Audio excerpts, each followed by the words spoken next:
everybody. This is Dr. Brett Talley Daniel, MD, and I'm a neurologist and a headache doctor. And I have a podcast today on, boy, it's a tough subject for all you caffeine drinkers out there. It's called Caffeine and Migraine. The 5th edition of the Diagnostical Manual of Mental Disorders, it's a book for psychiatry, DSM-5, in 2017 lists the known addictive drugs, such as cocaine, alcohol. But one of the most commonly consumed drugs listed there is caffeine, addictive in amounts as small as 120 milligrams a day. Caffeine can also be considered to be an acute therapy drug for mild migraine, as long as it's only used 2 days or less a week. Drugs used here are really that have caffeine in them are Excedrin, Vanquish, or BC powder. Persons who don't have migraine can probably safely consume as much as 400 milligrams of caffeine a day, but migraine patients may get into trouble with that. A small percentage of patients with migraine will develop chronic migraine due to medication overuse headache from overuse of caffeine. So caffeine can help migraine with low-dose, limited treatment, like less than 2 days a week, but at a higher, more frequent dose, like more than 2 days a week, it may worsen migraine, causing daily headaches or what's called chronic migraine. And this fact is confusing a lot of folks because they know that caffeine will help or can worsen headache, and I'll just explain the reason why. So caffeine and migraine. The migraine process first causes inflammation of the trigeminal nerve, which carries pain from the thalamus. And that's a nucleus deep in the center of the brain, and it goes to the face of the head.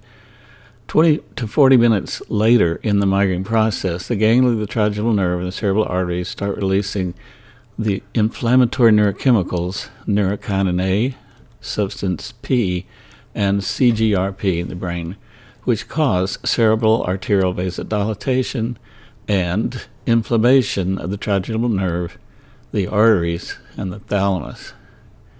Now, on my webpage on this at drmigraine.com, I have a picture showing the migraine treating cycle. This is kind of what I'm going through now and talking about, but the picture may help a lot. So go there and look at it. These neurochemicals stay in the body for 3 days and move by normal metabolism from the brain to the liver, and then they go out of the body and the toilet. That's why an episode of migraine is defined as lasting 4 hours to 72 hours, or 3 days. However, in some migraine patients, on the second or third day of their migraine, if they take too much caffeine, NSAIDs, non-steroidal anti-inflammatory drugs like Advil or naproxen, opioid narcotics, butalbital drugs, they'll get 3 more days. The inflammatory neurochemicals, the migraine headache just continues. Then, every time the patient takes more painkillers, the headache becomes chronic and they develop daily headache. It's like someone pouring gasoline on a wood fire, which just keeps burning as long as there's wood and gasoline. Daily headache develops, and the patient then develops chronic migraine, which is defined as at least 15 headache days a month, 8 of which have migraine features. Caffeine taken daily in this situation is one of the most common drugs which causes chronic migraine. Thus, caffeine taken at low dose and 2 days a week only may treat mild migraine headaches, but at higher doses, it worsens the situation and causes daily headaches. Okay, related questions regarding this subject. Caffeine withdrawal headache. Well, this is a syndrome anybody can develop. A person without migraine who drinks a lot of coffee every day will commonly get headache when they don't have their coffee. However, this withdrawal headache problem is especially acute in persons who have inherited the migraine gene. These migraineurs who drink a lot of coffee, such as 300 to 400 milligrams a day, just can't get off their coffee.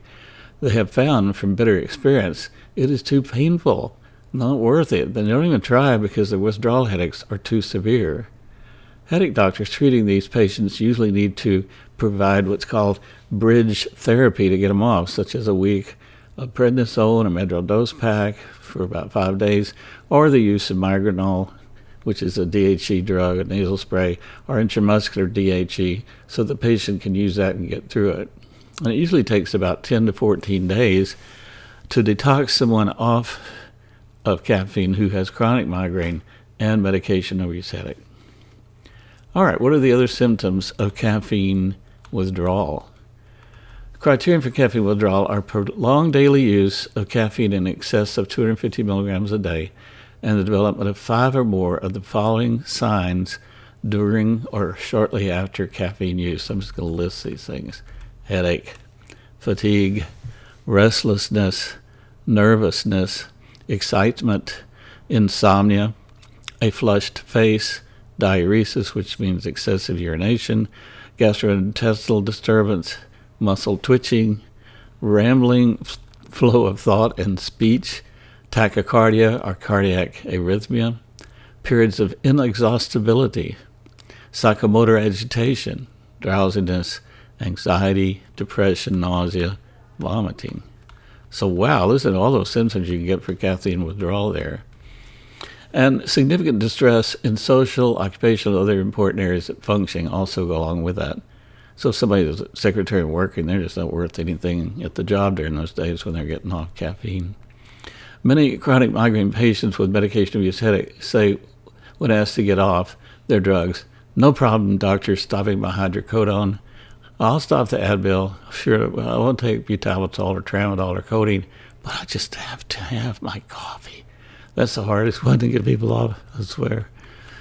All right, number 3, approximate amount of caffeine in various beverages. Again, if you go to the blog article about this, you just go to drmigraine.com and /caffeine under categories.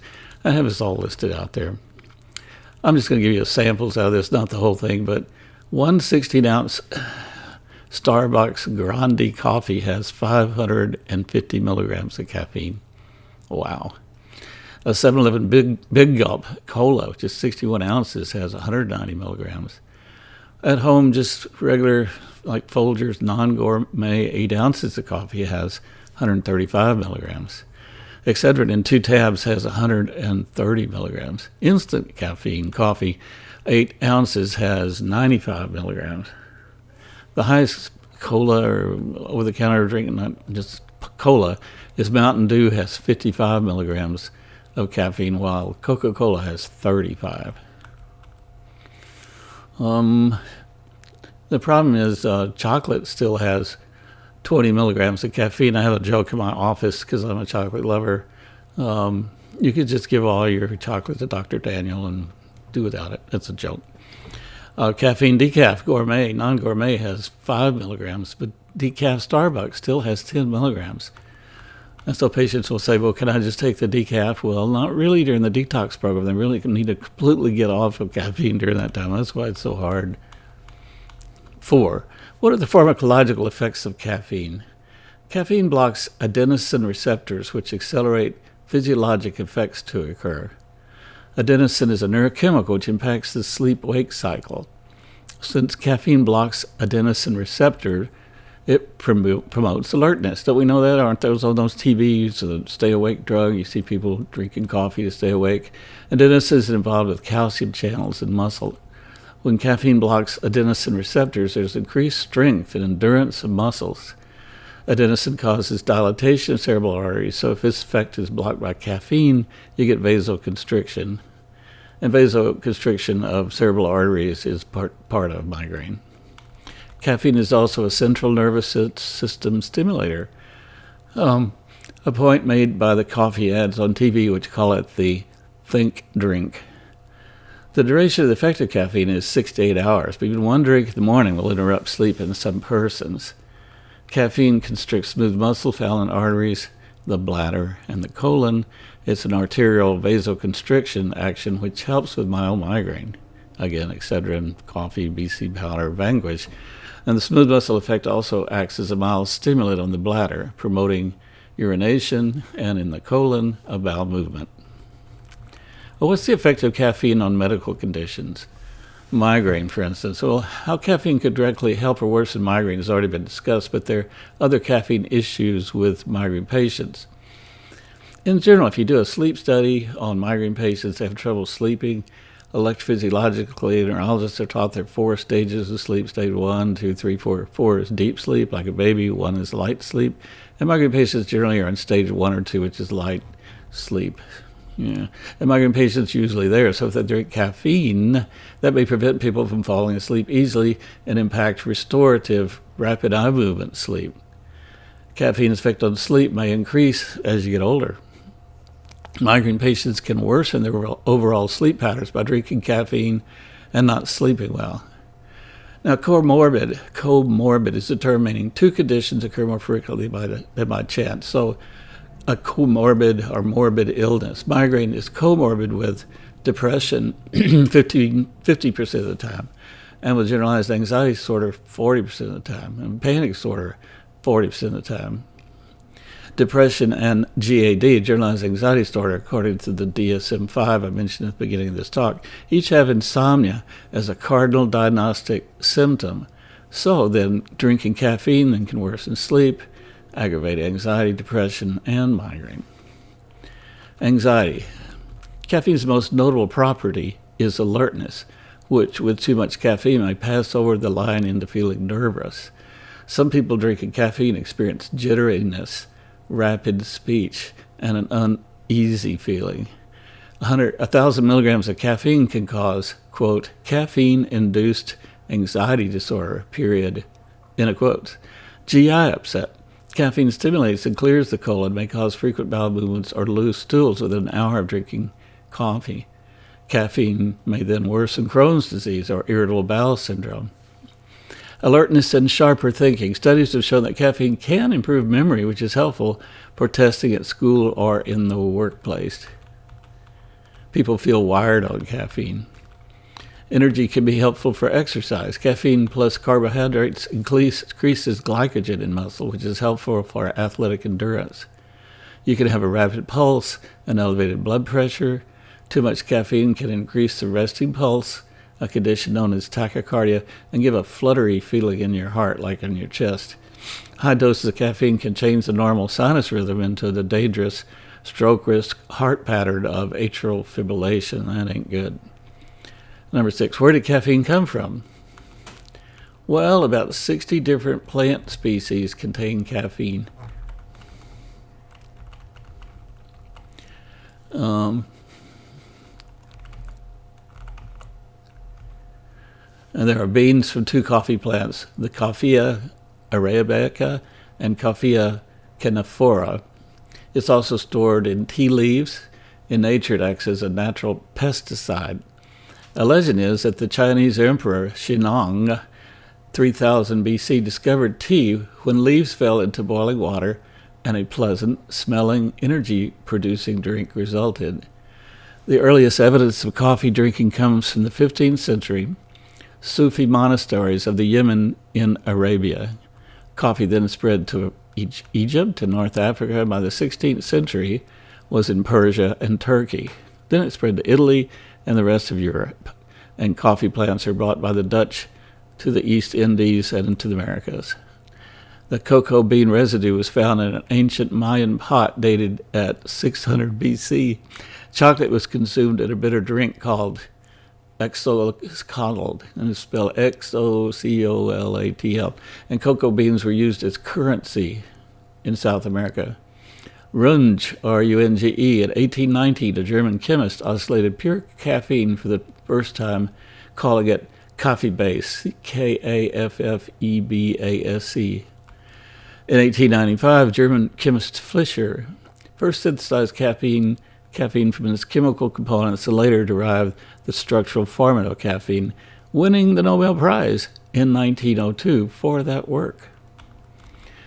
Regulations of caffeine use. Because it was recognized to be a stimulant, coffee and caffeine have been regulated. In the 16th century, Islamists in Mecca made coffee illegal for some classes, and Charles II of England tried to ban it in 1676. Frederick II of Persia banned it in 1777, and Sweden banned it between 1756 and 1823.